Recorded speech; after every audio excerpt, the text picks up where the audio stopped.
Students इस question में देखें एक ट्रॉली में या लिफ्ट में ट्रॉली बोल सकते हैं या कोई भी बस है जिसमें एक पेंडुलम इस तरह से हैंग्ड है। तो जैसे ये एक्सेलरेट कर रहा होता है तो देखते हैं कि ये पेंडुलम जो है पीछे चला जाता है और सपोज ये थीटा एंगल बना रहा है वर्टिकल के साथ, ये थीटा गिवन है। ठीक है, और इसका मास m और एक्सेलरेशन ए गिवन है। हमसे पूछा है कि थीटा का वैल्यू 37 डिग्री दिया है, मास 50 ग्राम दिया है। हमसे पूछा find acceleration of the trolley. तो एंगल थीटा दिया है तो ट्रॉली का एक्सेलरेशन कितना होगा। तो यहाँ पर इसको दो तरह से सॉल्व कर सकते हैं। एक ऑब्जर्वर को हम लोग ग्राउंड पर लेके सॉल्व कर सकते हैं ग्राउंड के रेस्पेक्ट में, और एक स्यूडो फोर्स का अगर यूज करना है तो हम लोग जो है एक्सेलरेटेड फ्रेम में बैठ के भी सॉल्व कर सकते हैं। तो पहले हम लोग with respect to ground solve करते हैं। ग्राउंड के रेस्पेक्ट में इसको कैसे सॉल्व करेंगे, तो यहाँ पर देखिए इस पर जो है एक टेंशन लगेगा इस डायरेक्शन में, एक वेट लगेगा mg, और दो ही फोर्स लग रहेंगे। जो ग्राउंड के रेस्पेक्ट में उसको दिखाई देगा कि एक टेंशन लग रहा है जो कि बॉडी से अवे लगता है और एक mg लगेगा। उसको मैं फ्री बॉडी डायग्राम में यहाँ बना लेता हूँ नीचे। यहाँ पर आप देखें तो यहाँ पर एक टेंशन लग रहा है इस डायरेक्शन में, इधर 80 है जो कि लग रहा था, और ये वर्टिकल के साथ थीटा एंगल है। ये थीटा है, अगर ये टेंशन है तो वर्टिकल के साथ ये एंगल थीटा होगा। होगा ना, क्योंकि alternate interior angle obviously theta होगा। तो ये थीटा है तो इसका एक कंपोनेंट टी कॉस थीटा हो जाएगा, एक कंपोनेंट क्या हो जाएगा, टी साइन थीटा हो जाएगा। एक टी कॉस थीटा, एक टी साइन थीटा हो जाएगा। अच्छा सर, तो यहाँ पर इसका एक्सेलरेशन किधर है, इस डायरेक्शन में इसका एक्सेलरेशन है ए, इस डायरेक्शन में एक्सेलरेशन है ए, और वाई डायरेक्शन में कोई एक्सेलरेशन नहीं है। वाई डायरेक्शन में एक्सेलरेशन क्या है, जीरो। तो हम लोग जानते हैं sum of force along x axis is equal to mass into acceleration along x axis.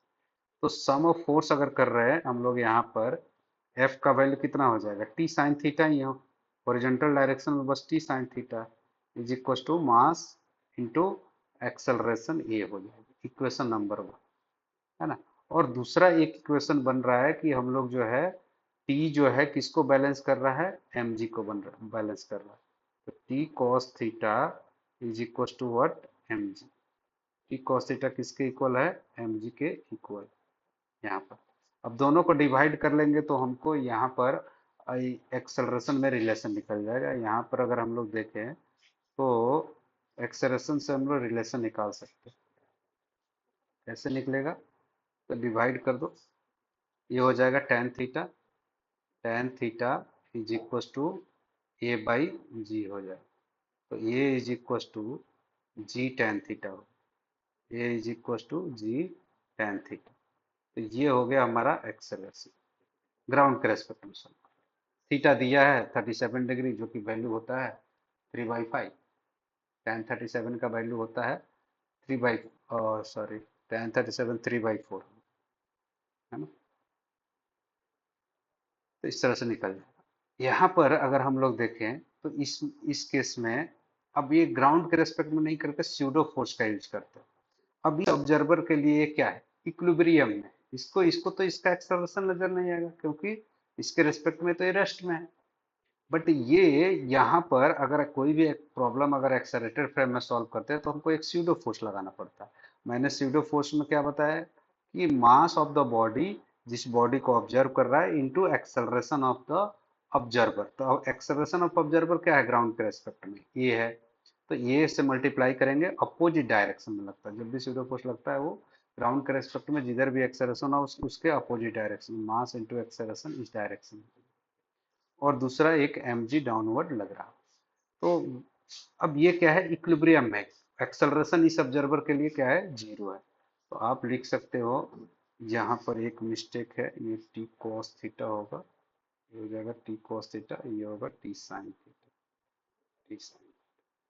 तो यहाँ पर आप बोल सकते हो कि टी साइन थीटा जो होगा किसको बैलेंस कर रहा होगा, T sine theta minus M A is equal to zero हो जाएगा, एक्सेलरेशन है ही नहीं। और similarly T cos theta minus M G जो होगा वो जीरो के इक्वल हो जाएगा। तो अब दोनों को डिवाइड कर लो तो ये आ जाएगा tan theta is equal to tan theta minus a by g, तो राइट साइड भेजेंगे तो ये हो जाएगा ए बाई जी। इससे आ गया एक्सेलरेशन का वैल्यू जी टेन थीटा। तो हम लोग देख सकते हैं कि स्यूडो फोर्स का भी यूज करके हम लोग सेम प्रॉब्लम कर सकते हैं और ग्राउंड के रेस्पेक्ट में भी कर सकते हैं। लेकिन कई केसेस में क्या होगा कि स्यूडो फोर्स का यूज करना आसान हो जाता है ग्राउंड के रेस्पेक्ट में सॉल्व करने से, ग्राउंड से भी सॉल्व कर सकते हैं बट थोड़ा डिफिकल्ट हो जाता है, इसलिए हम लोग स्यूडो फोर्स का यूज करके सॉल्व